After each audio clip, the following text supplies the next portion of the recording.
The building of Jackson was nothing short of insanity. I couldn't believe what the team pulled out.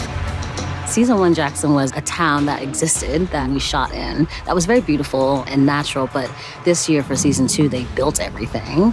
I had assumed that some of it would have been shot inside like a studio, but they built the whole town.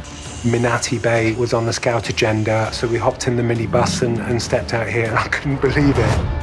I never got a whole town before. I think there's 40 buildings there, and it's a full several blocks of a town. We laid real roads, real sidewalks. And not to mention, we built that entirely through winter, which was hugely, hugely challenging. You can walk inside buildings, you can go upstairs to the second floors, you can walk out onto verandas. The production designers created this basically like functioning town. It's quite incredible. What I love about this art team is, when you go into their cave where they're designing their sets, the walls are covered with screenshots from the game, with concept art from the game. They're like poring over the original material, seeing all these tiny details, and then translating those details to like real props, reality. Walking around the level of detail, the faded Starbucks, the faded 7-Eleven, and to be able to have that real branding to lend that verisimilitude to the town was just wonderful. It really helped ground me as a character.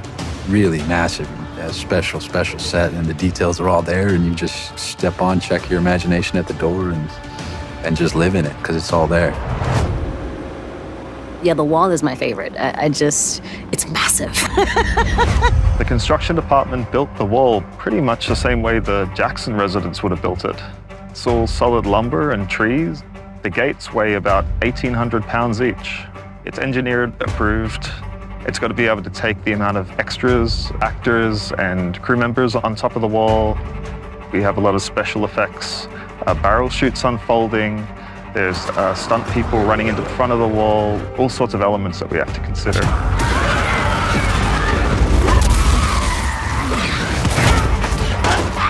Today they filmed my favorite sequence, which is Maria running down the street, juking, which I love that word, infected. So she's like bobbing and weaving. I've been dreaming about this day. Jackson, I feel like, is an important part of the story, so I think it's nice that they decided to recreate the town in a way that's like epic. It's pretty cool spending so many months in a 3D build and then walking into the real thing, seeing it all come up from the ground. It just helps the authenticity of the show. It's just different when you can stand in it and feel it. Everything was so well thought out and beautifully curated. All of the details of the game were preserved. The first time I walked on it, I couldn't believe it. Because I know that town inside out because, I lived with that game for years. And then to be standing in it, it's so hard to describe this feeling to anybody that's never had that back and forth, but it's incredibly surreal. What I tell people is it feels like someone built Disneyland just for me.